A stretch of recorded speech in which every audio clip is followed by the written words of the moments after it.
Assalamualaikum warahmatullahi wabarakatuh. Nama saya Vita Elia Kulsum, NIM 2020250020.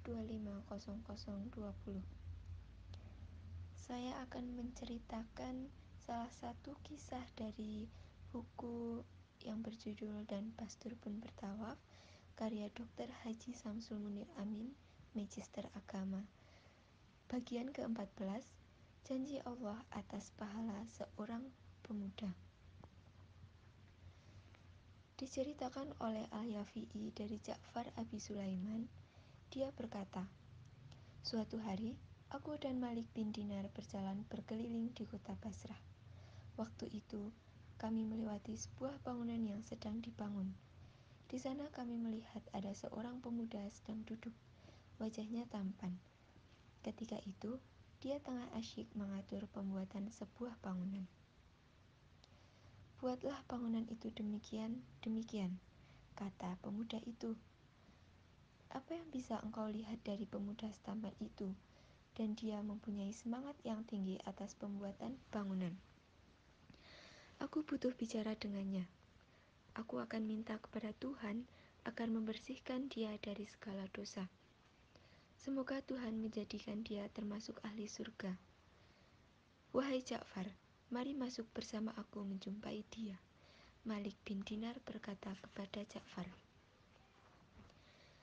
Maka mereka berdua menjumpai pemuda itu dan memberi salam.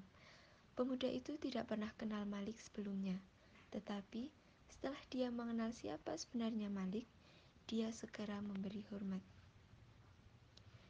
Ada maksud apa? Kami hanya ingin bertanya, berapa rencana biaya untuk mendirikan gedung ini? Tanya Malik. 1.000 dirham, jawab pemuda itu. Sudikah engkau memberi harta sebanyak itu kepada kami, yang akan kami teruskan kepada yang berhak, dan kami memberi jaminan atasmu dengan nama Allah bisa memperoleh gedung yang lebih bagus daripada gedung ini. Gedung itu dilengkapi dengan kedua orang tua dan pelayan. Kubah dan kemah-kemahnya terbuat dari merah delima, beralaskan mutiara, bertanah zafanar, berlantai misik, dan lebih luas dari gedung yang engkau bangun ini. Gedung itu tidak akan pernah rusak, tidak dibangun oleh tukang batu, karena jika Allah menghendaki dia berkata, jadilah, maka gedung itu pun jadi. Demikian kata Malik bin Dinar kepada pemuda yang sedang memimpin membangun sebuah bangunan megah itu. Beri kesempatan kepadaku semalam agar aku bisa berpikir, kata pemuda itu. Pagi hari, pemuda itu menemui Malik dan menyatakan kesediaannya.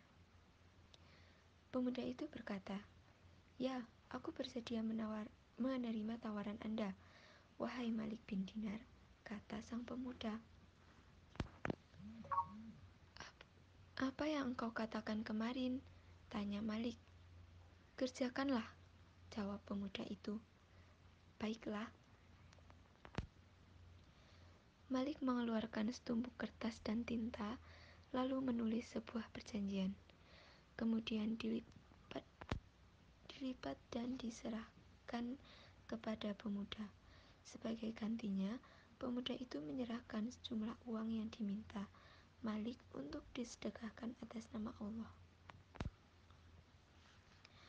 Suatu hari Malik menemukan buku di mihrab ketika dia beranjak dari sholat subuh. Saat diambil lalu dibuka, pada sampulnya tertulis tetapi tidak menggunakan tinta. Bunyinya, ini berisi kesediaan Allah kepada Malik bin Dinar dan menepati janji kepada si pemuda akan sebuah gedung sebagaimana dijanjikan kepadanya dengan tambahan 7 kali lipat.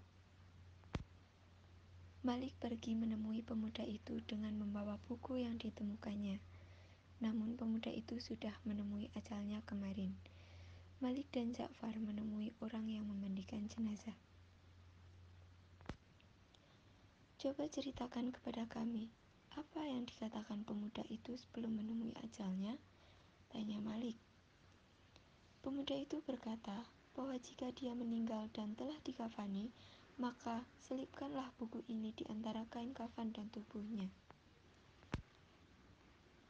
Malik mengeluarkan buku yang dimaksud, di mana di dalamnya terdapat tulisan perjanjian sebagaimana yang dimaksud oleh orang yang memandikan.